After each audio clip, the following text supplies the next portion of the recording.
ॐ शुक्लां भरधरं विष्णुं शशिवर्णं चतुर्भुजं प्रसन्नवदनं ध्यायेत् सर्वविघ्नोपशान्तये। ॐ सहना भवतु सहनौ भुनक्तु सह वीर्यं करवावहै तेजस्विनावधीतमस्तु मा विद्विषावहै। ॐ शान्तिः शान्तिः शान्तिः। अगजानन पद्मार्कं गजाननमहर्निशम् अनेकदन्तं भक्तानाम् एकदन्तमुपास्महे। श्रीमहागणपतये नमः। गुरवे सर्वलोकानां विषजे भवरोगिणां निधये सर्वविद्यानां श्रीदक्षिणामूर्तये नमः। अस्मद्गुरुचरणारविन्दाभ्यां नमः। वसुदेवसुतं देवं कंसचाणूरमर्दनं देवकी परमानन्दं कृष्णं वन्दे जगद्गुरुं। ज्ञानानन्दमयं देवं निर्मलस्फटिकाकृतिम् आधारं सर्वविद्यानां श्रीहयग्रीवमुपास्महे। श्रीहयग्रीवमूर्तये नमः। सरस्वति नमस्तुभ्यं वरदे कामरूपिणि विद्यारम्भं करिष्यामि सिद्धिर्भवतु मे सदा। श्रीमहासरस्वत्यै नमः। उमाकोमलहस्ताब्जसम्भावितल्लाटकं हिरण्यकुण्डलं वन्दे कुमारं पुष्करस्रजं। வெற்றிவேல் முருகனுக்கு ஹரஹரோஹரா. லோகவீரியம் மகாபூஜ்யம் சர்வரக்ஷாகரம் விபும் பார்வதி ஹிருதயானந்தம் சாஸ்தாரம் பிரணமாம்யகம். சுவாமியே சரணமையப்பா.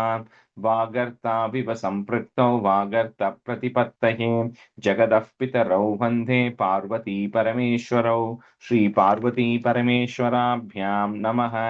कोमलं पूजयन् वेणुं श्यामलोऽयं कुमारकः वेदवेद्यं परं ब्रह्म तस्मै श्रीगुरवे नमः। अस्मद्गुरुचरणारविन्दाभ्यां नमः। श्रीकृष्ण गोविन्द हरे मुरारे श्रीनाथ नारायण वासुदेव। श्रीकृष्ण गोविन्द हरे मुरारे श्रीनाथ नारायण वासुदेव। श्रीकृष्ण गोविन्द हरे मुरारे श्रीनाथ नारायण वासुदेव। पीताम्बरं करविराजितचक्रशङ्खकौमोदकी सरसिजं करुणासमुद्रं राधासहायम् अतिसुन्दरमन्दहासं वातालयेशम् अनिशं हृदि भावयामि। कृष्णो रक्षतु मां चराचरगुरुः कृष्णं नमस्ये सदा। कृष्णेनैव सुरक्षितोऽहमसकृतं कृष्णाय दत्तं मनः। कृष्णादेव समुद्भवो मम विभो कृष्णस्य दासोऽस्म्यहं। कृष्णे भक्तिरचञ्चलास्तु भगवन्। हे कृष्ण तुभ्यं नमः। श्रीगुरुवायूरप्पा शरणं नम्राणां सन्निधत्ते सततमपि पुरस्तैरणभ्यर्थितानपि आर्तान् कामानजस्रं वितरति परमानन्दसान्द्रां गतिं च।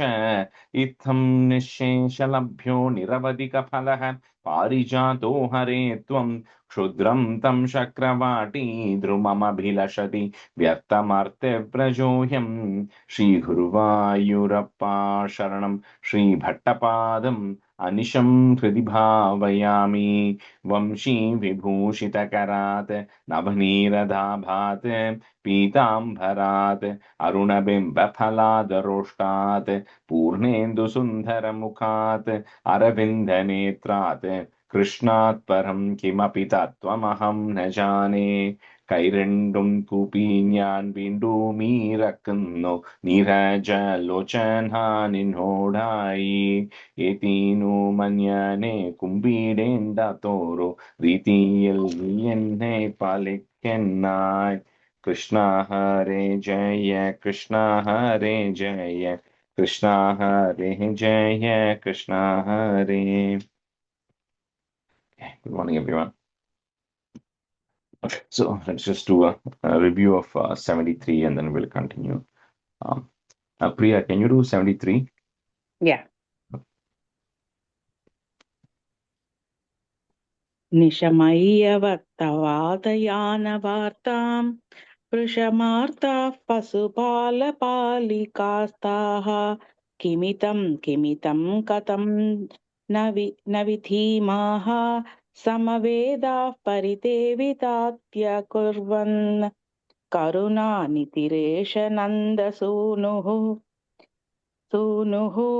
कथमस्मान् विश्रुचेत् अनन्यदाताः पदनाः किमुतैव मेवाम् अयासीत् इति तास्तपकथमानसा विलेपुः. Second line just before the comma, Daivam evam asit.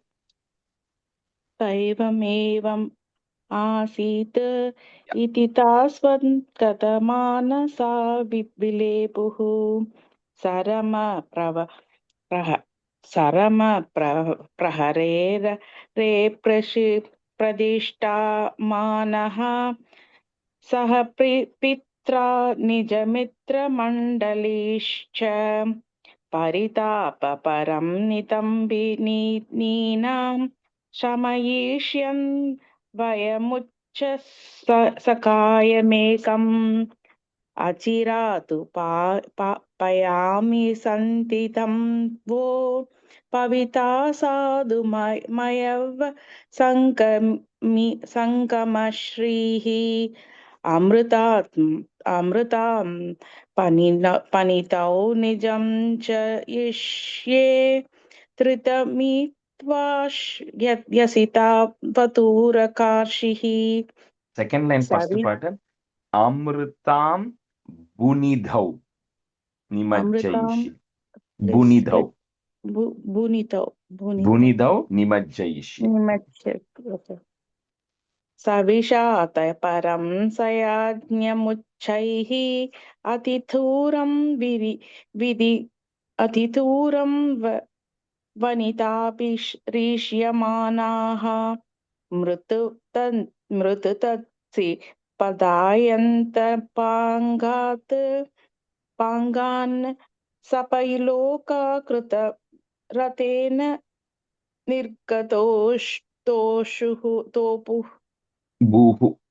Tobuhu. The second line, Sabalokrura. The second line after the comma. Sabalokrura ratena. Okay. Sabalokrura. Anasa pahulena vallalvanam manasa sanukatosha tota vallabanam vanamarta mrikham vishna vraksham samatito yamuna tati mayasihi niyamaya nijam nimajyavarini tvam अपिवीष्यात रतोऽपि कातिपेनेयः विवशो अज्जति किं न वीतं विपोस्ते विभोस्ते कपरं कामा विवशो जनि किन्विदं विपोस्ते निजचित्रं त्वलोकनं समर्थात्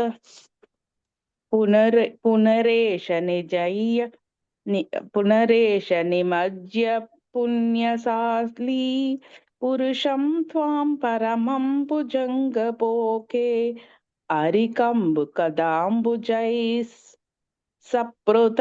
सपुरन्तं सूरसिद्धौ परितमालुलोके. Second line after the comma, Sura, just a short U. Sura Siddhauga. Okay. Satata Paramatma Saurkya Siddhintau Vinimakna Pranavan Prakaradvedaihi Avilokya Napanancha Harsha Sintoho Anuvritya Pulakavrito Yayau Tvam Kimishitalimama Mahanjale Yatpulokasi Saviti Yoditena Tena Atihridsha Nritta उत्तरेण सार्थं रतवासी पवनेश पाहि मां त्वाम्. The first line कृष्णाय மட்டும் परब्रह्मणे नमः. first line வந்து the comma is after jale yat. Okay, அதுக்கப்புறம் ஓ comma. So split. kimu சரி அதான் sheetalima mahan jale yat ஜலயத்யத். Okay. pulako sa. புலகோசா. Okay, got it. Okay. Thank you. All right, so we did up to 4 stanzas of 74, right? So we'll continue from the fifth one. Let me see who I had.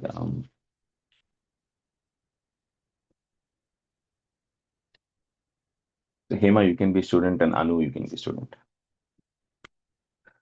Stanza 5.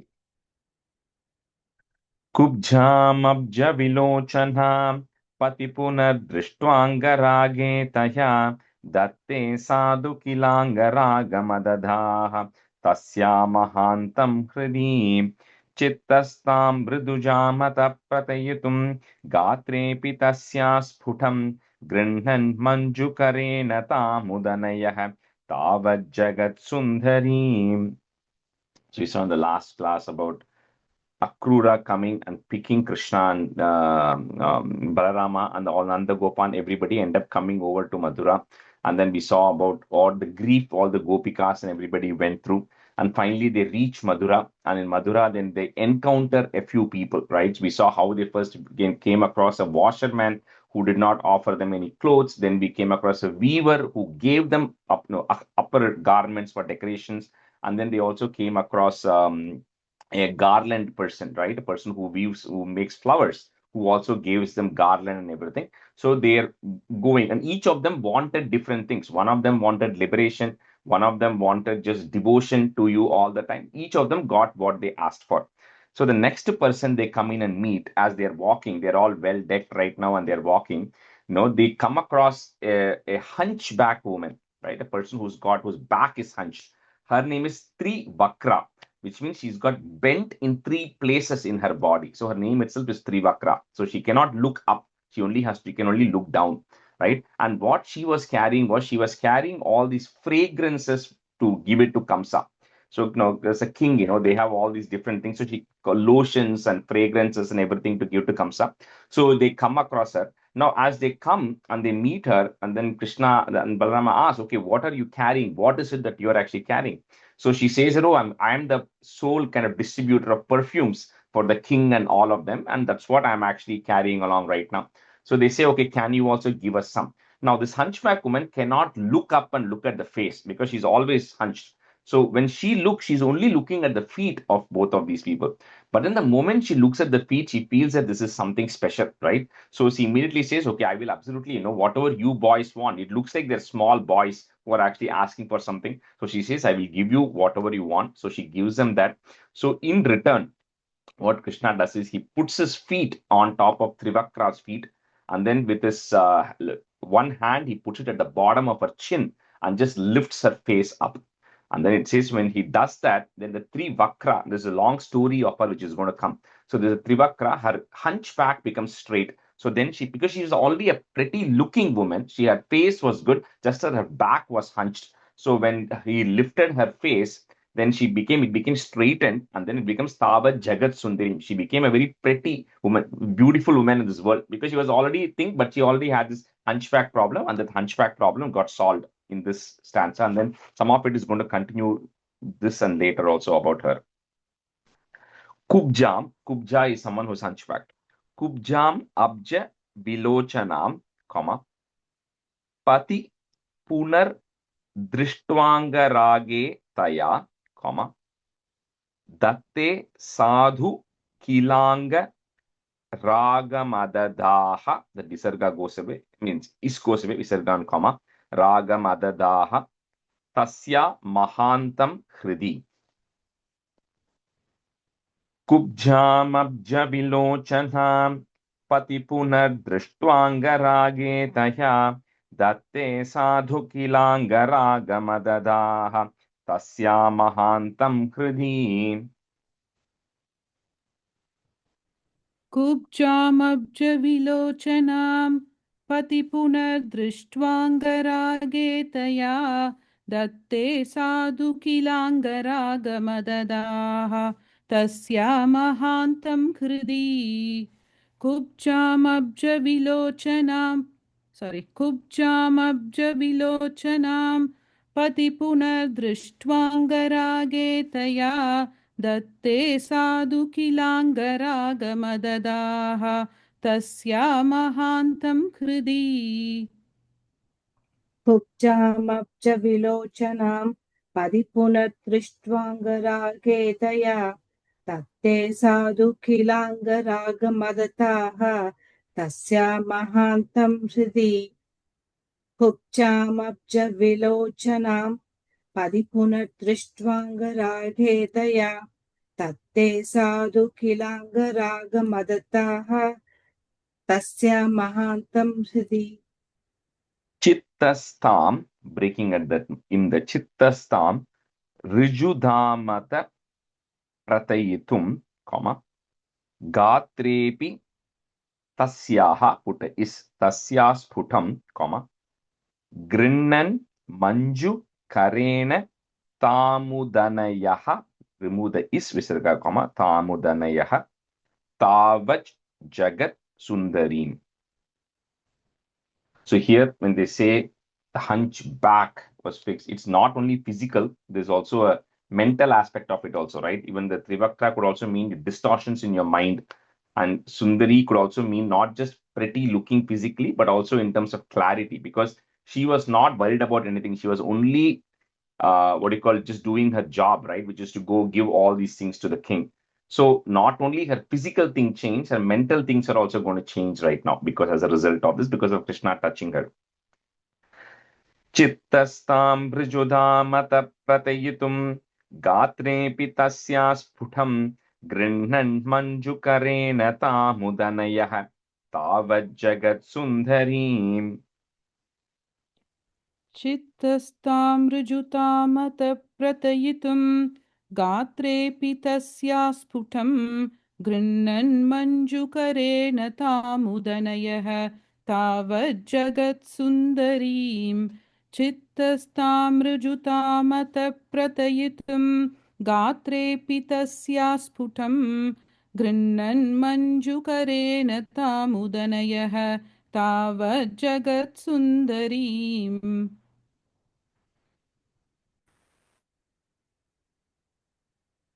Oh, I think I know this goes. I'm back. I Yeah. think it froze for a bit. चित्तस्तां ऋजुतां मदप्रदयितुं गात्रेऽपि तस्या स्फुटं गृह्णन् मञ्जुकरेण तामुदनयः तावज्जगत्सुन्दरीं चित्तस्तां ऋजुतां मदप्रदयितुं गात्रेऽपि तस्या स्फुटं गृह्णन् मञ्जुकरेण तामुदनयः तावज्जगत्सुन्दरीं.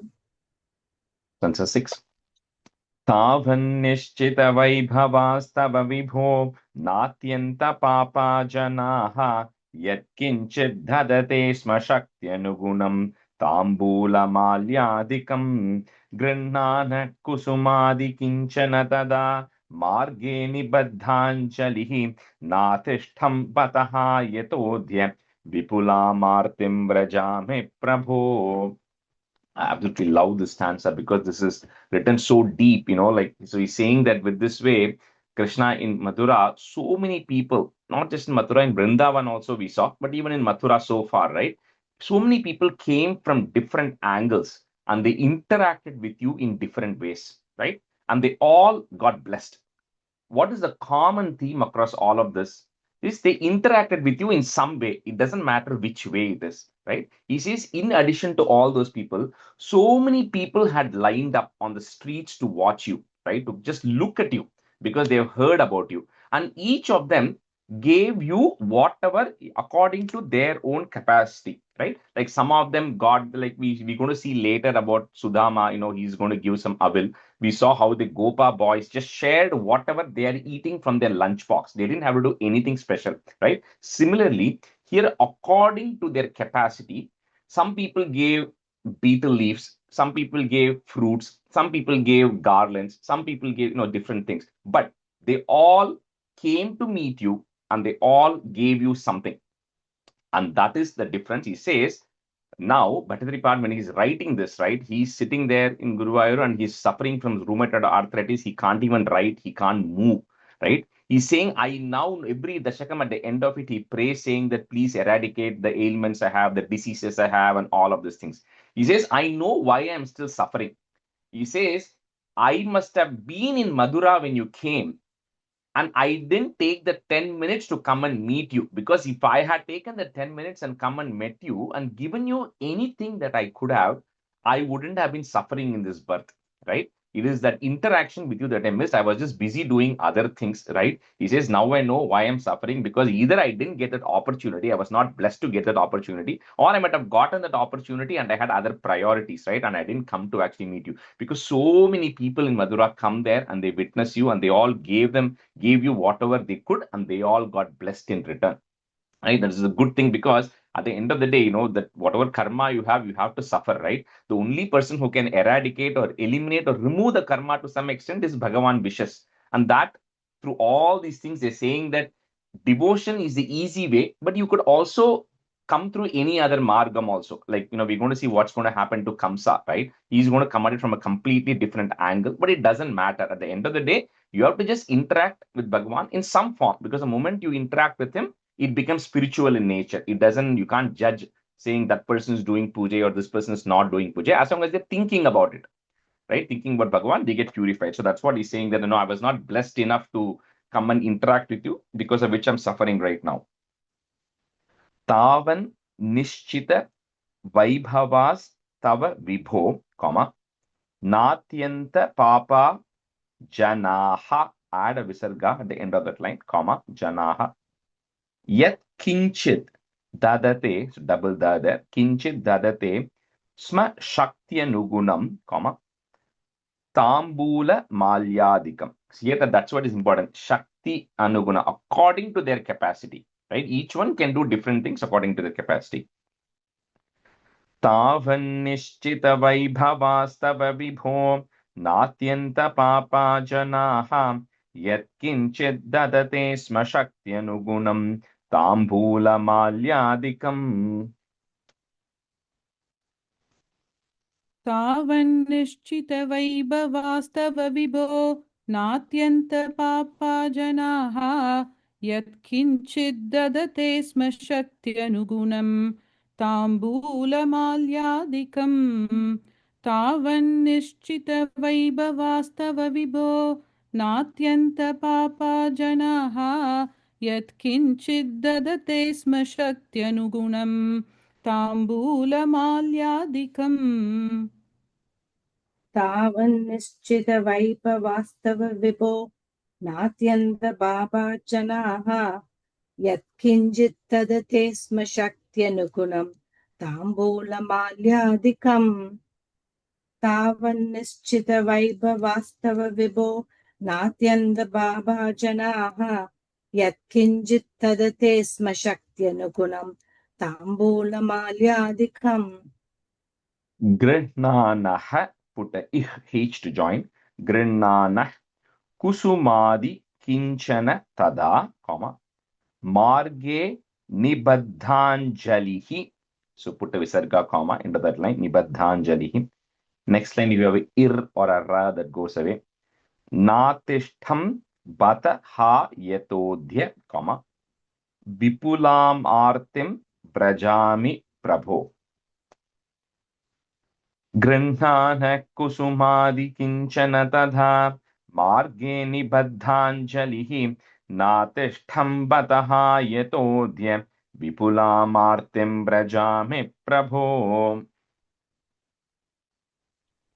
गृह्णानः कुसुमादिकिञ्चन तदा मार्गे निबद्धाञ्जलिः नातिष्ठं बतः यतोद्य right Yatodhya. यतोद्य विपुलामार्तिं व्रजामि प्रभो गृह्णानः कुसुमादिकिञ्चन तदा मार्गे निबद्धाञ्जलिः नातिष्ठं बतः बतः यथोद्य विपुलामार्तिं व्रजामि प्रभो गृह्णानः कुसुमादिकिञ्चन तदा मार्गे निबद्धाञ्जलिः नादिष्टं पदः यदोद्य विपुलामार्तिं व्रजामि प्रभो गृह्णानः कुसुमादिकिञ्चन तदा मार्गे निबद्धाञ्जलिः नादिष्टं पदः यदोद्य विपुलामार्तिं व्रजामि प्रभो दशम एष्यामीति विमुक्तयापि भगवन् आलेपदात्र्यातया दूरात् कातरया निरीक्षितगतिः त्वं प्राविशो गोपुरम् आघोषानुमितत्वदागममहा हर्षोल्ललद्देवकी वक्षोज प्रगलत्पयोरसमिषात् त्वत्कीर्तिरन्तर्गता. So a little bit coming back to that kubja, right? So that lady, like we said, the moment Krishna touched, when her hunchback went away, at the same time, she also got mentally cleared, right? So, and then like even when we just see the photo of anybody, in this case, Krishna or anybody you want, right? You just worship Bhagavan by looking at a photo and then you fall in love with it, right? Now, when somebody is seeing that same God in person in a particular form, it is always full of bliss. So the love for it is naturally going to come. So the moment you meet, if that love is inherently in your heart, you will not want to go away from that person, which is what happened to the Gopikas. They just didn't want to leave. Similarly, this Kubja, now first time she's seeing Krishna, but the moment she got touched by Krishna and she didn't want to leave him. So she's like telling him, I can't let you go. You cured my hunchback. You have to come home. You have to I want to take care of you. I want to give you something in return, right? I want to offer you food. I want you to stay with me. I want to do whatever I can to actually help you out. I can't let you go. So Krishna says, no, I'm going to come and meet you. I have some things to take care of. And then I'll come and meet you later, which he's going to do. So he says, right now, then Krishna leaves. So she's like very eagerly waiting because she feels like she's obligated to do something. And then she's so much in love, but she sees that Krishna continues to go. And then he disappears because he continues to go towards that place where he's going right now. Now, Bhattacharya is saying with this Krishna, your entrance to Mathura, right, is you entered with a bang, right? You came in, you just started showing people who you are, which people were all waiting for. And he very beautifully describes here that Devaki, who imagine the baby was born, and in the first 1 hour of the baby being born, the baby was taken away, right? As a mother, Devaki, who did not spend any time with the newborn. So he being a poet, he says that Devaki could already start sensing that Krishna has entered here. And the way it was, he's saying that she begins to lactate, because she internally, her body is telling her that the son who left you on day one is come back to you right now. And that's why the word Devaki is coming here. So she's internally beginning to feel that, you have actually entered into Mathura and you're very close to where she is right now. Eshyamiti vimuktayapi Bhagavan. You have a double na. First put a in. Bhagavan, comma. Next word will start with a. Ale padathrya taya, comma. Durat kataraya nirikshita gatihi is goes away. Visarga, comma. Gatihi. Tvam pravisho gopuram. So you're entering into the one of the main gates of the city. You enter towards it now. Eshyamiti vimuktayapi Bhagavan. Sorry, question. Eshyamiti vimuktayapi Bhagavan ale padatryataya durat kataraya nirikshita gatihi tvam pravisho gopuram. येष्यामीति विमुक्तयापि भगवन् आलेपदात्र्यात्तया दूरात् कातरया निरीक्षितगतिः त्वं प्राविशो गोपुरम् येष्यामीति विमुक्तयापि भगवन् आलेपदात्र्यात्तया दूरात् कातरया निरीक्षितगतिः त्वं प्राविशो गोपुरम्. केशामीति विमुक्तयापि भगवन् आलेपदात्र्यातया दूरात् कदारया निरीक्षितगतिः त्वं प्राविशो गोपुरम् Anu, and the एष्या second line le Dura Kataraya. दूरात् Kataraya. कातरया एष्यामीति विमुक्तयापि भगवन् आलेपदात्र्यातया दूरात् कातरया निरीक्षितगतिः त्वं प्राविशो गोपुरम्. So the next two lines are a little hard, but we'll break it into small words. Aghoshanumita, one word. Aghoshanumita Twadagama Maha Harsholalad. So it's a double there. Harsholalad Devaki, long E, and then put a plus. Vakshoja Pragalat Payo Rasa Mishat. So double it there. After one, you put a it and put a comma there. Mishat. So the whole of the third line and then the fourth line after the half. Mishat, comma. Twat. Next word will start with the it. Twat Kirtir Antargata. So you can break some of the words to understand the meaning. So Ghosham is announcement. So Ghosham. So announcing, knowing about the announcement of your arrival, she's able to be. Twadagama Maha Harshal Ullasat. Ullasat is getting excited, being from inside. Ullasam, happiness, right? So she's getting excited from inside. Devaki. Vakshoja refers to the breast. Vakshoja Payorasa is milk. So because of that, she starts lactating because she's beginning to feel that from inside. Tvat kirti. So your greatness is entering before you enter. Like you say, your reputation precedes you. Similarly, your greatness is entering before you enter into the gates of Madura. Aghoshanumita maha harsholalad-devaki vakshoja pragalat payo rasamishat tvatkirtirantargata. Rajesh அந்த மகா ஹர்ஷோ லசத் தேவகி போட்டிருக்கு. So லவா ஆமா அது வந்து அது லசத் அது double இந்த இடத்துல உள்ள லத் வந்து it's like getting stimulated not getting ullasam, so it's so they change it to that la there. Harsho lalad devaki. Lalatta. Okay. Yeah, lalad devaki. Yeah. Okay. Okay. Sorry, Rajesh, so it is lalatta or the? No, it's in your book you might have it as double da. Okay. Right. But when you're breaking it, harsho lalat, it takes a it sound. First one will take a it sound. Second one will be a da. So harsho lalat devaki. Okay, thank you. Rajesh, just a quick question. In the last line, it is kirti andargata or kir. So is it r going away? No, it'll be kirtir antargata. Okay, thank you. It is kirtihi, that the visarga takes a ir sound. So kirtir antargata. Thank you. आघोषानुमितत्वदागममहा हर्षोललद्देवकी हर्षोललद्देवकी वक्षोज प्रगलत्पयोरसमिषात् त्वत्कीर्तिरन्तर्गता आघोषानुमितत्वदागममहा हर्षोललद्देवकी वक्षोज प्रगलत्पयोरसमिषात् त्वत्कीर्तिरन्तर्गता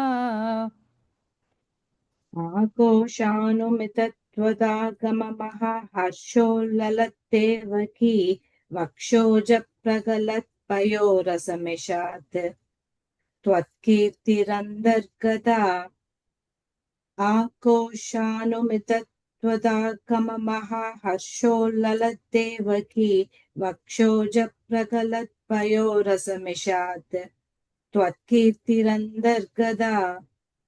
That's 8. Avishto nagarim mahotsavavatim kodhandashalam vrajanne madhuryena nutejasanu purushaihi durena dattantaraha Sragbhirbhushitam varadhanur vadat purah pragrinna samaropayah kila samakrakshira bhangshirapi. Like everything in Krishna Avataram is always done in style, like it's like the movies, even when Rukmini Haranam is going to happen, it'll all be like the movies, right? And the next two chapters are as if you're going to be watching a movie. So in Rama Avataram, like Rama plays little safe. He first sends Hanuman over, checks how the situation is, and then Rama goes. Here Krishna is like, okay, I've come into Mathura. I know Kamsa is going to have a bow festival tomorrow. I'm just going to go and disturb that today itself, right? So he goes in straight, he enters into the city straight in, and he asks people, where is this bow festival that is actually happening? So they say, oh, this is a place you have to go, because they saw some boys have come from the village to see it. So, because they look at these boys, they're all well decked and all that, right? It's, oh, what, some young boys have come. So they show them the way. So both Krishna and Balarama go there. They see this Kodandam, they see this big, massive bow. They worship the bow because that is what their equipment is, right? So it's like doing we worship our vehicle. So they have this massive bow which is kept, which is all well decked and is all well surrounded. It's guard. People are guarding it because they're going to do the big puja tomorrow. And then Krishna goes in and very easily he lifts that bow. And then what he does, he just breaks that bow. So without any, rule for it, without any respect for it, he just ends up breaking that bow. Now, none of these people imagined that a boy would go like that and go even touch that bow, because they know it's the king's bow which has been kept there for worship. So they don't even stop him because they just thought he's just going to see it. It's like you go into one of the museum like Mona Lisa when they all go, break it, right? You just walk in and then nobody expects you to do that. So he just walks in there, and then he and Balarama, they just pull the string of the bow, and then they break it before people could realize. And the moment they started seeing what's going to happen, that's why it still say here, they will all start ma iti, ma iti, which means no. They just start realizing what they are going to be doing, but it was too late. They're already gone there and broken that bow there. Avishto nagarim mahotsava patim, Kodanda shalam brajanne, madhuryenanu tejasa nu purushaihi, visarga, purushaihi. Next word ir goes away. Durena dattantaraha. We'll see a little bit later why he broke that bow, right? He could have just left that bow as is, but there's a reason he broke that bow. Avishto nagarim mahotsavavatim kodhandashalam brajanne madhuryena nu tejasa nu purushaihi durena dattantaraha. आविष्टो नगरीं महोत्सववतीं कोदण्डशालां व्रजन् माधुर्येण तेजसानुपुरुषैः दूरेण दत्तान्तरः आविष्टो नगरीं महोत्सववतीं कोदण्डशालां व्रजन् माधुर्येण तेजसानुपुरुषैः दूरेण दत्तान्तरः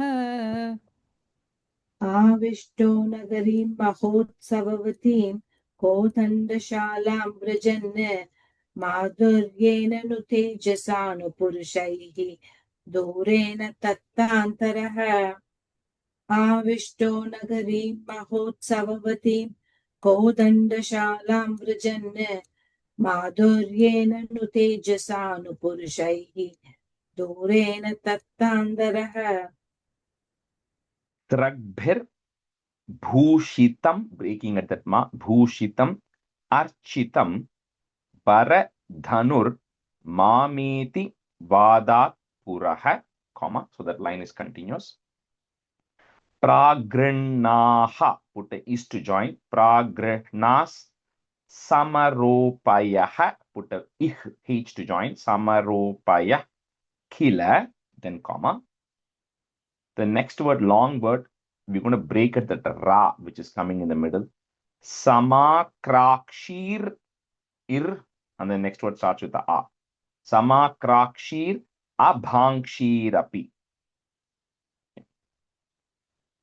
स्रग्भिर्भूषितमर्चितं वरधनुर्मामेति वादात् पुरः प्रागृह्णाः समरोपयः किल समाक्राक्षीरभाङ्क्षीरपि स्राग्भिर्भूषितमर्चितं वरदनुर्मामेति वादात् पुरः प्राघृह्णाः समरोपयः किल समाक्राक्षिरभाङ्क्षीरपि स्रग्भिर्भूषितमर्चितं वरदनुर्मामेति वादात् पुरः प्राघृह्णाः समरोपयः किल समाक्राक्षिरभाङ्क्षीरपि. And the last word and the samakrakshir, even that is also a long E. Okay, so samakrakshir abhangshirapi. Thank you. रक्तिर्भूषितमच्युतं वरदनुर्मामेति वादात् पुरः प्राकृह्णाः समरोपयः किल समाक्राक्षीर् अभाङ्क्षीरपि शक्तिर्भूषितमच्युतं वरदनुर्मामेति वादात् पुरः प्राकृह्णाः समरोपयः किल समाक्राक्षीर् अभाङ्क्षीरपि. Sansanai? That's it. Go ahead. Samakrad Shira Krank Shira. Kra, the kra, first there is no ing sound. Samakra, kra, shir. Oh, இங்க வந்து ing போட்டிருக்கு அதுக்கு தான் கேட்டேன். Okay, second ing இருக்கு abhangshir. Adula there is a ing sound. So samakrakshir rabhangshirapi. Yeah, krakshir, you put a ir there to break that ra.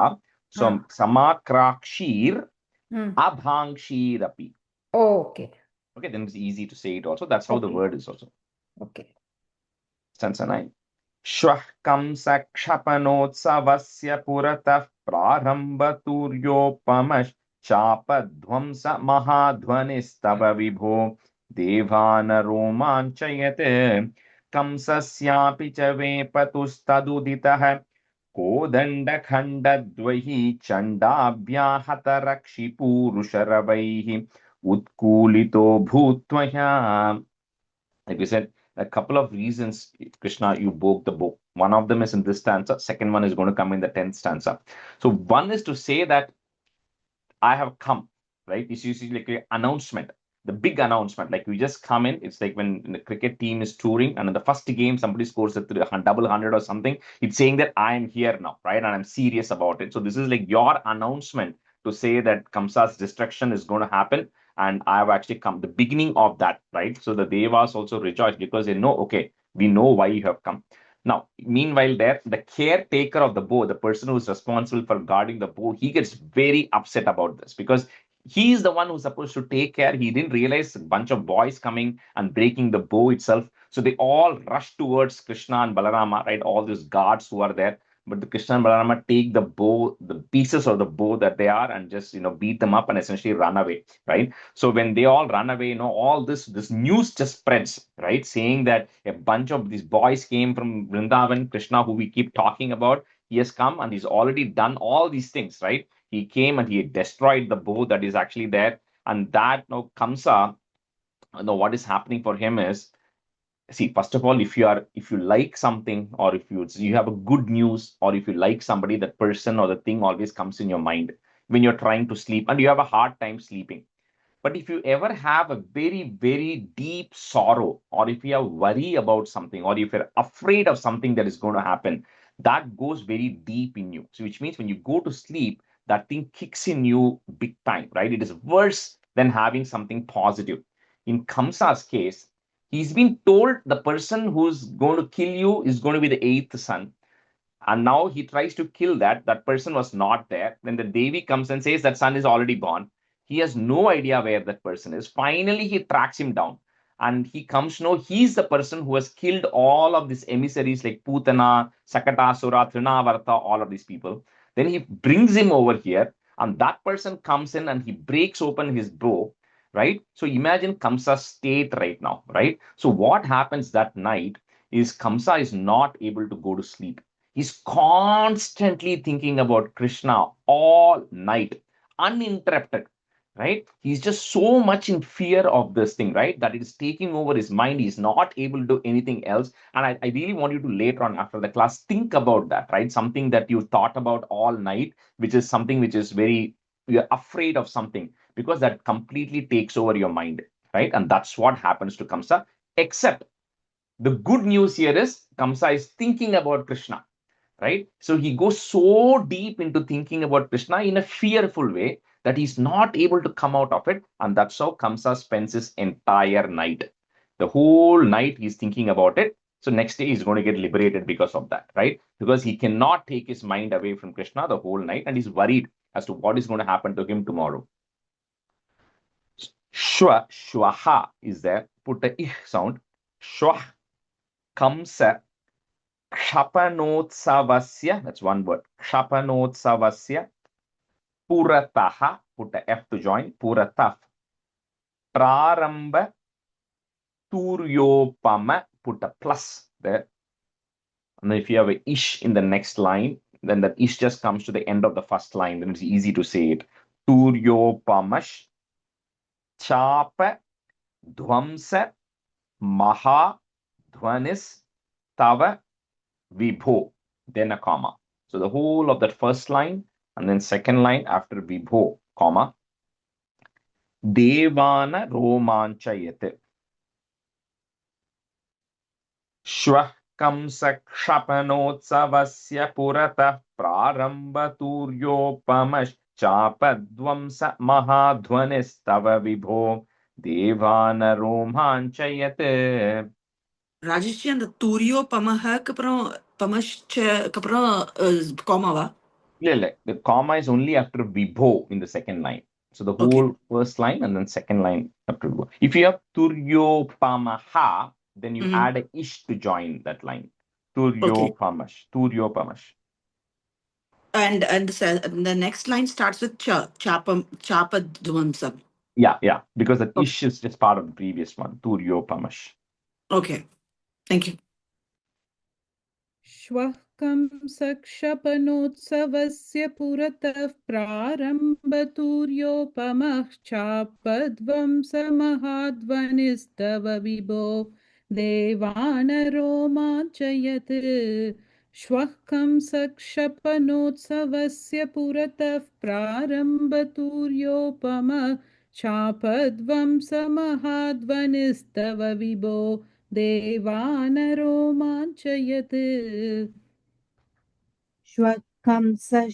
क्षपणोत्सवस्य पुरतः प्रारम्भदूर्योपमश्चापद्वंसमहाध्वनिस्तव विभो देवानरोमाञ्चयत् क्षपणोत्सवस्य पुरतः प्रारम्भदूर्योपमश्चापद्वंसमहाध्वनिस्तव विभो देवानरोमाञ्चयत्. We'll switch halfway. Lakshmi, you can be a student, and Usha, you can be a student. Kamsasyapi cha vepatus taduditaha, put a comma.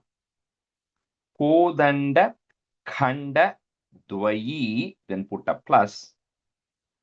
Chandabhyahata rakshi purusha ravaihi. So the ru that is coming after that, we're going to break it. Ravaihi, visarga comma there, ravaihi. Next word will start with the u. Utkulito bhut tvaya. Kamsasyapi cha vepathustaduditaha kodandakhandadvahi chandabhyahata rakshi purusharavaihi utkulito bhutvaya.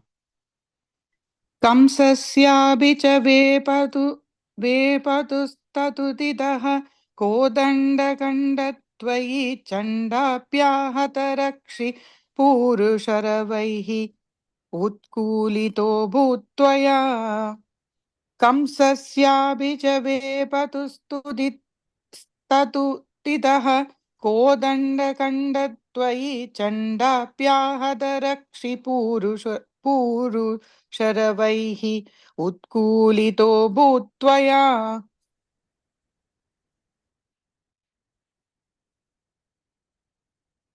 Jai, you can go.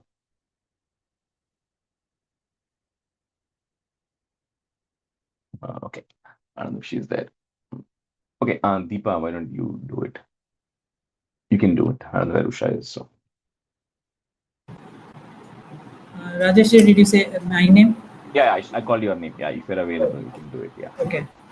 I'm actually in India. If there is a power cut or something, then I may lose connection. Just so Okay. you know. No worries. No worries.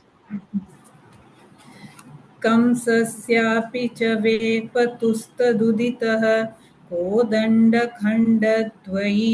छण्डाभ्याहतरक्षिपूरुशरवैः उत्कूलितो भूतत्वया कंसस्यापि च वेपतुस्तदुदितः कोदण्डखण्डद्वयी चण्डाभ्याहतरक्षिपूरुशरवैः उत्कूलितो भूतत्वया.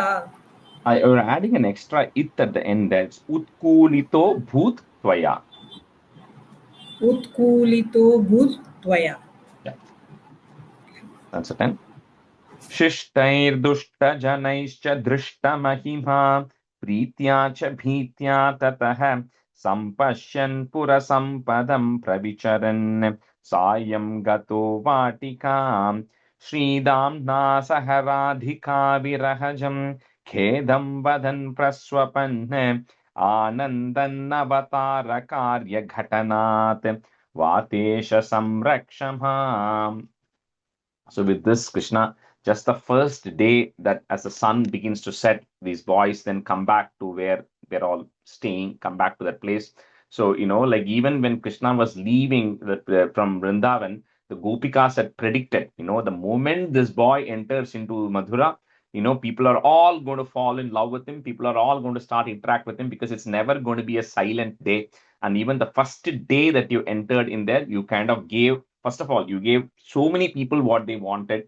The garland maker, the weaver, the cloth dhobi, then the trivakra, right? All of them got what they wanted. So many people got blessed. And also, more importantly, you gave Kamsa the fear, which is going to accelerate in his mind over the night, which is going to lead him to liberation, right? So with this, you then come back. And when you come back, then you are just sitting and talking with your friend Sri Damna. You're just sitting and talking with him, Sri Dama, about Radhika, about Radha, right? You all are talking about the people you left back when you actually came there. At the same time, Anandan Avatara Karya Ghatanat. You're also looking forward to one of the primary reasons why the Krishna Avataram happened, which was to get rid of Kamsa, right? That is, it's impending happening of that the next day. So you're also looking forward to that. So with this, they go to bed that night. Guru Arpa, please eradicate my ailments. Shishtair dushta janaischa drishta mahima, comma, प्रीत्या च भीत्या ततः, comma, सम्पश्यन् पुरसम्पदं प्रविचरन्, comma, सायं गतो वाटिकाम्. शिष्टैर्दुष्टजनैश्च दृष्टमहिमा प्रीत्या च भीत्या ततः सम्पश्यन् पुरसम्पदं प्रविचरन् सायं गतो वाटिकाम्.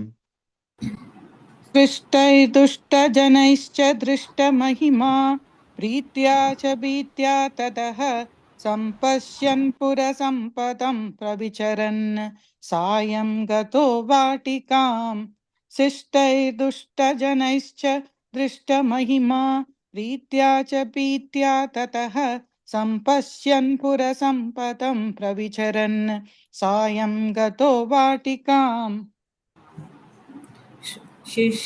शिष्टैर्दुष्टजनैश्च दृष्टमहिमा प्रीत्या च भीत्या ततः सम्पश्यन् पुरसम्पदं प्रविचरन् सायं गतो वाटिकाम्.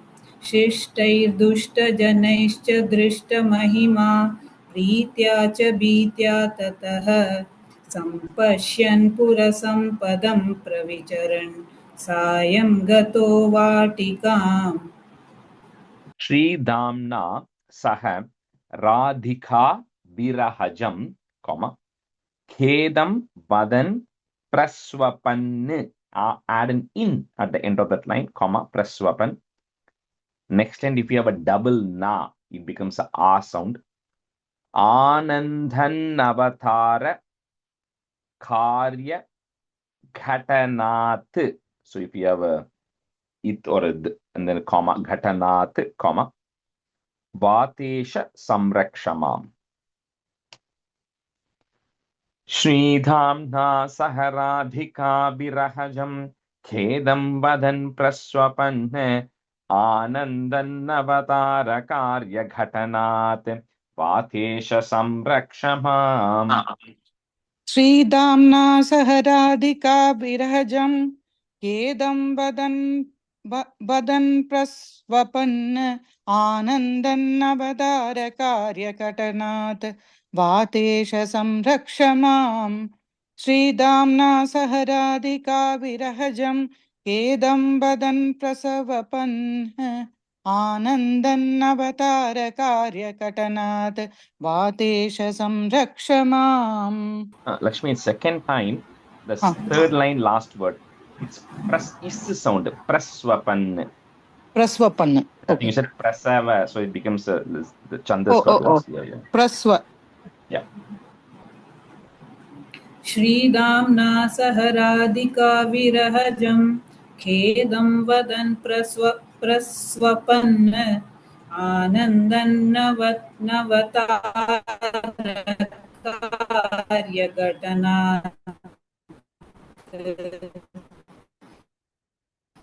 वातेश संरक्ष माम् श्रीदाम्ना सह राधिका विप्रसवपन् आनन्दन्नवतारकार्यघटनात् वातेश संरक्ष माम् Shri Krishnaya Parabrahmane Namaha. To 74. So we'll go to 75. Kamsa Vadha Varnanam. Stanza 1. This is also a little bit of a tough chapter. Like I said, 74 and 75 are a little hard. Prata Santrasta Bhoja Kshitipati Vachasa Prastute Mallaturye Sanghe Ragnyam Chamanchan Abhiyayushi Gate Nanda Gope Piharnyam Kamse Saudhadi Rudhe Twamapi Sahabala Sanugascharu Vesho Rangadwaram Gato Bhuhu Kupita Kubalaya Pidanaga Validham. Like we said, Kamsa goes to bed that night and he's just not able to sleep. He's now ready. He wants to just go face the next day because he wants to somehow, because like we said, he had plan A, plan B, all of these things planned to get rid of Krishna and Balarama. So he just wants to go execute those things. So he just thinks about Krishna all night. Finally, he, wakes up, right, that morning. He's having all bad dreams, all just bad thoughts going to his things. He's seeing death coming into his dream because he somehow feels like this is going to be his end, right, at the hands of Krishna. So anyway, with all this anxiety, he just wakes up early in the morning. And the next morning is this bow festival. They have a wrestling game, all of this matches planned, right? So he goes there, this full festive atmosphere, right? They go to this big arena where this wrestling match is going to be happening. A lot of kings and people have come from different places. Nanda Gopa, as we know, they all have come as well. Everybody goes into their appropriate seats. A lot of Brahmana, Kshatriyas, everybody has come. Kamsa goes to the top dais because he's the king. So he's in the top dais there. And finally, everybody is getting ready. Krishna and Balarama are also entering into that. So when they're entering, they're beginning to see a big elephant there. His name is Kuvalaya Pida. So like we said, Kamsa had planned that, right? Inside, Chanura and Mushtika are going to be there as wrestlers. But even before they enter, he had told this Mahut that this Kuvalaya Pida elephant has to go and trample and kill these two boys. So that elephant is standing outside Kuvalaya Pida waiting for them to come. So Pratah, put a is, Pratas, Santrasta, Bhoja, Shitipati, Vachasa, comma, Prastute, Mallaturye, comma, Sanghe, Ragnyam, Cha, Manchan, breaking at that na, Manchan Abhiyayushi, comma, Gate, Nanda Gopepi, Harmyam. Prata Santrasta Bhoja Kshitipati Vachasam Prastute mallaturhe sanghe rajñam cha manchan abhiyayushi gate nanda gope piharmyam. प्रातःसन्दरस्त भोजशितिपति वचसा प्रस्तुते मल्लतूर्ये सङ्के राज्ञां च मञ्चान् अभिययुषि गते नन्दगोपेऽपि हर्म्यम् प्रातःसन्द्रस्तभोजशितिपति वचसा प्रस्तुते मल्लतूर्ये सङ्के राज्ञां च मञ्चान् अभिययुषि गते नन्दगोपेऽपि हर्म्यम्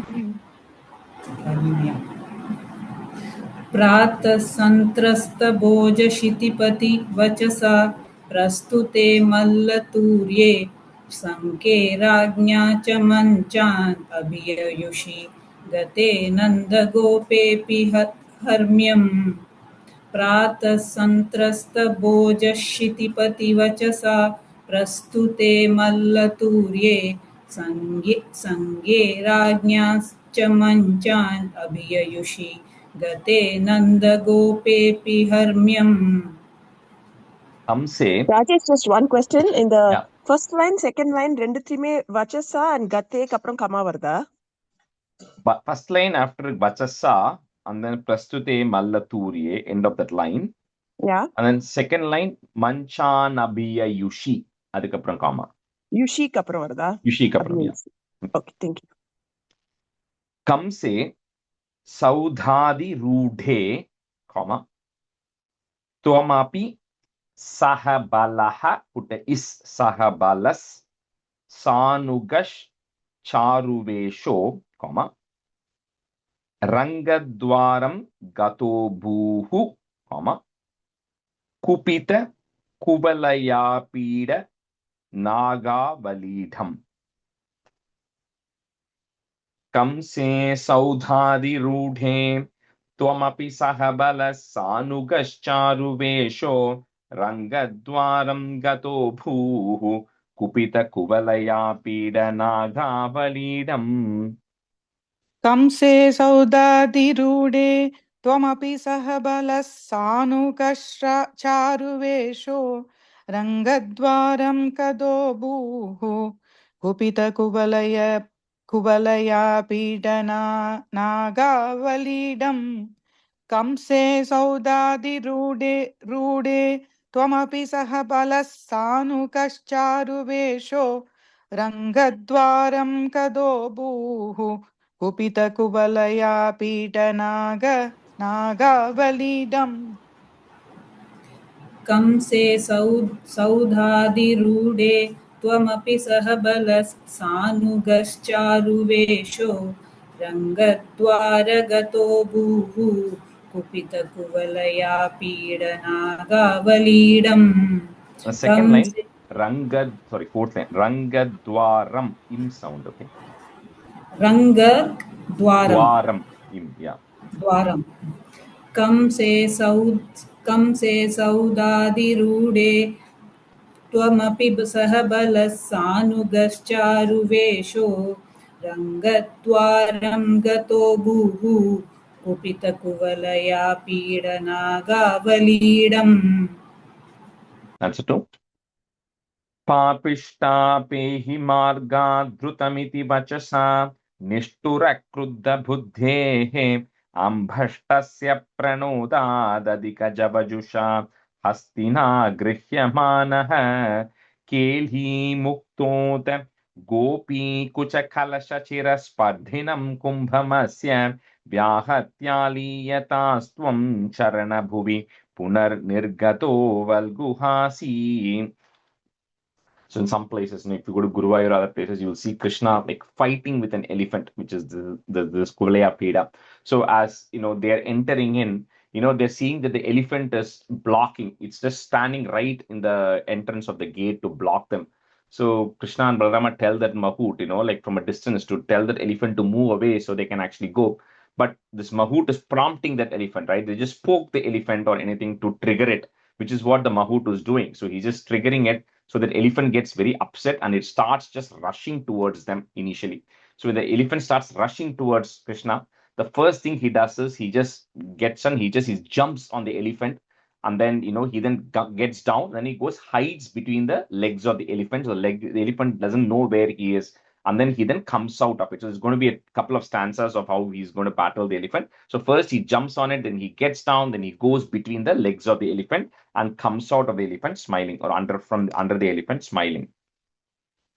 Papishta pehi margad dhrutamiti vachasa, nishthura kruddha buddhehe, add a visarga, buddhehe. Next line, the rambashtasya becomes ambhashtasya pranodat adhika. I'm just breaking at the da there. Pranodat adhika javajusha, hastina grihyamanaha. Papishta pehi marga dhrutamiti vachasa nishthura kruddha buddhehe ambhashtasya pranodadadika javajusha hastina grihyamanaha. पाभिष्टाभेहि मार्गात् धृतमिति वचसा निष्ठुरकृतबुद्धेः अम्बष्टस्य प्रणोदात् अधिगजवजुषा हस्तिना गृह्यमानः. Lakshmi, the first line, last word, nishtura kru sound, kruddha buddhehe. Kru, okay. पाभिष्टाभेहि मार्गात् धृतमिति वचसा निष्ठुरकृद्ध अम्बष्टस्य प्राणोदात् अधिगजवजुषा हस्तिना गृह्यमानः. पापिष्टापेहि मार्गात् द्रुतमिति वचसा निष्ठुरक्रुद्धबुद्धेः अम्बष्टस्य प्रणोदात् अधिकजवजुषा हस्तिना गृह्यमानः. पापिष्टापेहि मार्गात् द्रुतमिति वचसा निष्ठुरक्रुद्धबुद्धेः अम्बष्टस्य प्रणोदात् अधिकजवजुषा हस्तिना गृह्यमाणः. Keti, yeah. Rajeshji, and the marga dava first line. See, it's a id only. The would id. If you were completely stopping, it would have taken a it sound, but because we are not stopping, it remains a id. Okay, and the second Marga. line also prano da dane. That one, because you are breaking into a it and a a, so that becomes a it sound. Prano dat adhika javajusha. Okay. Okay. Thank you. Yeah, at the end of the day, all of those are always it only. It's never is a id by default. But if you're saying it along with another word, it takes the id sound. Okay. But when you break it, like we say pranodat adhika, then it becomes a it and a a. Anyway, this was a da in this case, but yeah. So when you break it, it becomes a the. Otherwise, it is always a the. It depends. In this case, it is a the. Okay. Yeah. Keli muktota, gopi kucha kalasha chira spardhinam kumbhamasya, vyahatyaliyatastvam. That's one long word, cannot break it. Vyahatyaliyatastvam charana bhuvi, punar nirgato valguhasi. Kelhi muktota gopi kucha kalasha chira spardhinam kumbhamasya vyahatyaliyatastvam charana bhuvi punar nirgato valguhasi. केली मुक्तोत कोऽपि कुचकलच चिरस्पर्तिनं कुम्भमस्य व्याहत्यालियतास्त्वं चरणभुवि पुनर्निर्गतो वल्गुहासि. Lakshmi, in the third line, like Keli Muktota, and then we put a comma there. Oh, sorry. Yeah. Keli Muktota Kobi Kuchakalacha Chiraspartinam Kumbhamasya Vyahatyaliyatastvam Charanabhuvi Punarnirgado Valkuhasi. केली मुक्तोऽथ गोपीकुचकलशचिरस्पर्धिनं कुम्भमस्य व्याहत्यालीयतास्त्वं चरणभुवि पुनर्निर्गतो वल्लगुहासि Valguhasi. Last word. वल् वल्गुहासि Long. केली Wait. केलीमुक्तोऽथ गोपीकुचकलशचिरस्पर्धिनं कुम्भमस्य व्याहत्यालीयतास्त्वं चरणभुवि पुनर्निर्गतो वल्लगुहासि. And again, and the last word, just a ill sound. Valguhasi. Oh, sorry, Valguhasi. Yeah. Answer 3. Hastaprapyopyagamyo jhatiti munijanasyev dhavan gajendram क्रीडन्नापात्य भूमौ पुनरभिपततस्तस्य दन्तं सजीवं मूलादुन्मूल्य तन्मूलगमहितमहामौक्तिकान्यात्ममित्रे प्राधास्त्वं हारमेभिर्ललितविरचितं राधिकायै दिशेति. So now this Krishna and the Kuvalaya Pida start battling, right? So the elephant is trying to grab him, but then every time he tries to grab him, Krishna is going out of reach. So it says very similar to how when we try to meditate or when the sages are trying to meditate, they feel like they've gotten you in their mind, but very quickly you disappear and some other thought comes. Similarly, Krishna, you also the moment the elephant thinks it is grabbing you, you just go out of reach of the elephant, right? So with this they just keep chasing each other in circling in there, everybody's looking at it, and Krishna is also a little bit entertaining the crowd, right? He's running in between the elephant's legs, coming out from behind, and the elephant is just trying to trace him with his smell. So eventually, he grabs the elephant by the tail, he drags the elephant, very easily. But then again, the elephant gets back. So this battle goes on for a long time, right? The elephant is getting frustrated, and then Krishna is running away. This battle goes on for a while. Finally, at one point, when you think that, this elephant's time has actually come, then you're very easily able to put the elephant down and get on top of the elephant, right? And then get control of that elephant. And then, here they also say about how behind the tusks of the elephants are some pearls. I don't know, but they say that there are some pearls which are there behind the tusk, and then you tell your friends that how you have conquered the elephant here, and then you want to get something. You want to get something for Radhika, which is to Radha. So you want to get something out of the tusk of the elephant. Anyway, so you then take Kuvalaya Pida under control, and then you are able to conquer him. Hasta prapyopya gamyo, jhatiti munijanas eva dhavan gajendram, क्रीडन्नापात्य भूमौ, पुनरभिपततस् तस्य दन्तं सजीवम्. हस्तप्राप्योऽप्यगम्यो झटिति मुनिजनस्येव धावन् गजेन्द्रं क्रीडन्नापात्य भूमौ पुनरभिपततस्तस्य दन्तं सजीवम्. हस्तप्राप्योऽप्यगम्यो झटिति मुनिजनस्येव तावन् गजेन्द्रं क्रीडन्नापात्य भूमौ पुनरपि पततस्तस्य दन्तं सजीवम्. हस्तप्राप्योऽप्यगम्यो झटिति मुनिजनस्येव तावन् गजेन्द्रं क्रीडन्नापात्य भूमौ पुनरपि पततस्तस्य दन्तं सजीवम्.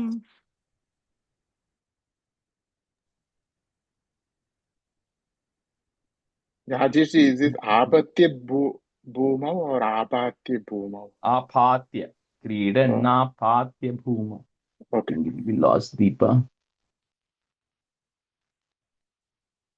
Deepa, you're on mute.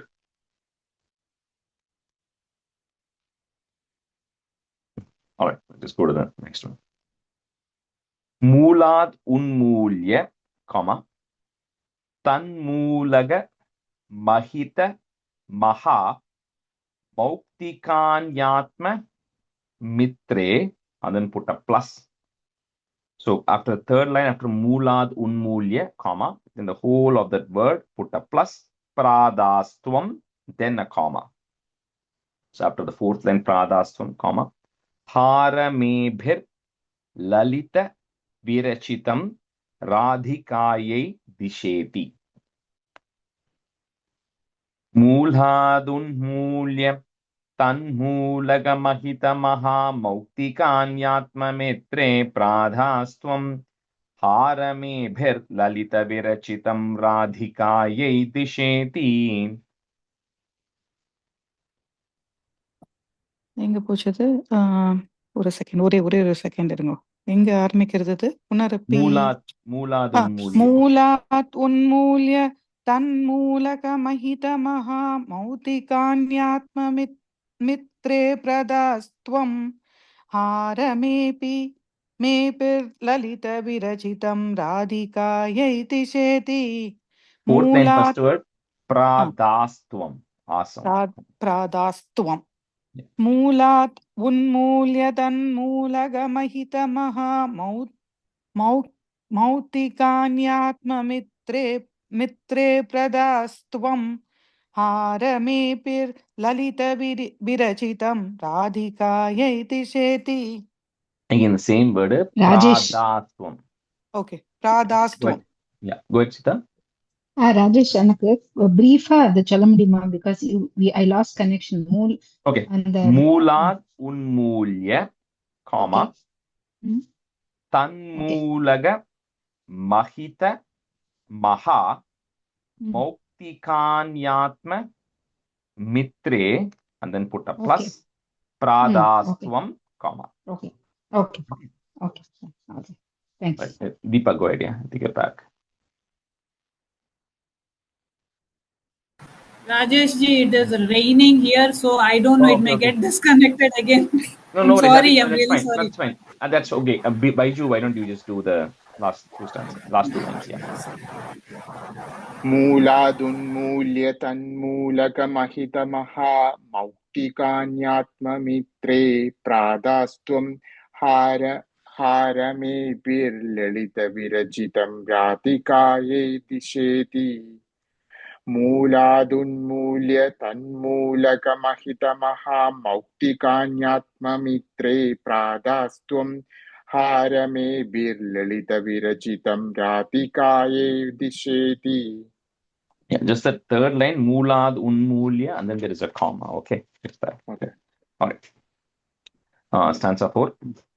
Grindhanam dantam hamse yutamata halina rangamanga vishantam Tvam mangalyanga bhangi rabasakritamano lochana vikshya lokaha hamho dhanyo hinando nahi nahi pashupalanganaha no yashodha no dhanyekshana jagati vayame veti sarvesha shamsuhu. Next two stanzas we won't get time to cover, but we'll do one stanza. The next one is a beautiful stanza. So when Krishna and Balarama then enter into that arena, so they were fighting with Kuvalaya Pida outside the arena at the entrance because it was not letting him come. As they enter into the arena, all these people who are sitting there and saying, you know what, these two boys are just invincible. The M. Night Shyamalan had this movie, right, called Unbelievable, Untouchable, or something like that, right, where one of them always gets injured, other person, nothing can ever happen to him, right? Samuel Jackson movie. So here, there's like Krishna is like that, nothing ever happens, no matter what anybody does, it seems unaffected. But the people in the arena, each of them are looking at Krishna in different ways. So that is the beauty of Krishna Avataram, is you don't have to look at him in one way. So for example, the wrestlers who are all assembled there, for them, this is like a bolt of lightning. They're afraid of going to have to fight with this person now because they're like, this person is so strong. He lifted the bow with one hand, he broke the bow, he got rid of Kuvalaya Pida, right? The men of Madura who are assembled there, they are thinking he's the topmost Purushottama. He's the Uttama Purusha. He's the topmost leader, right? Who is actually there. For the girls who are actually there, he's as if it's Cupid. They're all in love with him. They say, he's like so handsome looking boy, they're all in love with him. Now, for all the cowherd people who are assembled there, For them, Krishna is their relative, is their family, right? They don't think of Krishna as a great person. Krishna could do all the great things, but for them, they are like, he's our Krishna, right? He's our relative who is actually there. For Nandagopa, who's present there, Devaki, Vasudeva, who are present there, for them, he is their child. You can be God, but you're still my child, right?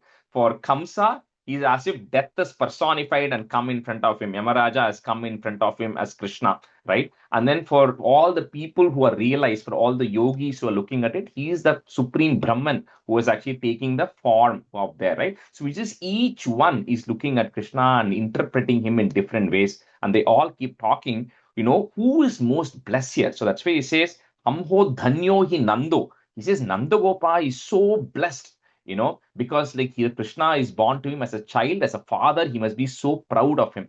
People are saying, no, nahi, not Nandagopa. Nahi, Pashupalanganaha. It's all the cowherd people who are blessed, because he may be son of Nanda, but then he spends his time with all the boys and the girls of Braja, right? So they are the most blessed. Some people are like, no, Yashoda is blessed, because Yashoda is the mother, right? So she is even more blessed than all of those people. Then people say, no, then next line, that no literally means no, no. Say, no, dhanyekshana smastri jagati. He says, no, it's not Yashoda, it is not Nandagopa, it is not the cowherd, it is the people of all this world, right? The people like us who are assembled witnessing him, they are the best. And they say, no, it's actually everybody. The whole world is blessed because either you're directly seeing him or directly interacting with him, or you get to hear about him, right? So either way, it is the people of the whole world who are actually blessed, right? That Krishna is actually incarnate, or he's come in this form. They don't know he's Bhagavan, but he's actually come there. But everybody looks at him in different angles and they are enjoying that. Grinnanam dantamamse, Yutamatha Halina Rangam Anghavish. I'm just breaking it. Rangam Anghavishantam, Twam Mangalyanga Bhangi Rabhasa Hrita Mano Lochana Vikshya Lokaha. So that second line is continuous. Granthanam Dantamamse Yutamata Halina Rangamanga Vishantam Twam Mangalyanga Bhangi Rabasa Mano Lochana Vikshya Lokaha. Gnanam tandamamse yudamadhalina anga vishantam twamangalyanga bangi rabasa chidamano lochana vikshya lokaha. Gnanam tandamamse yudamadhalina rangam anga vishantam Twamangalyanga bangi rabasa hridamano lochana vikshya lokaha. Grinnanam dandamamse yuthamathalina rangamanga vishantam twamangalyanga bangir rabasahritamano lochana vikshya lokaha. Grinnanam dandamamse yuthamathalina rangamanga vishantam twamangalyanga bangir rabasahritamano lochana vikshya lokaha. Amho Dhanyo hi Nando, Nahi Pashupalanganaha. Add a visarga, Pashupalanganaha, No Yashodha, again. No Dhanyekshanaha. Put a is to join. Dhanyekshanas Smas Trijagati, Vayameveti Sarve Shashamsuhu. So you can just repeat one time. I need to drop a few minutes early today. Ham ho dhanyo hinando nahi pashupalanganaha no yashodha no dhanyekshana smastri jagati payame veti sarve shashamsuhu. Ham ho danyo hinando nahi pashupalanganaha no yashoda no dhanyekshana त्रिजगति वयमेवेति सर्वे शशंसुः.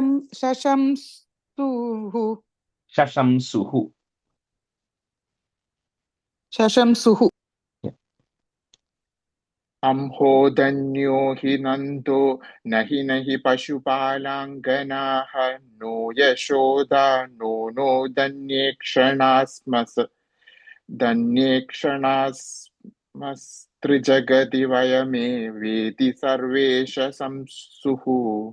After three Shashamsuhu. jagati, yeah, after three jagati, there is a comma, okay? Trijagati. And then that word is dhanyekshanaha gets a is sound. So dhanyekshanas smas trijagati. So there's two is sounds coming there, okay? Okay, thank you. Okay. We will stop here today. Shri Krishnaya Parabrahmane Namaha.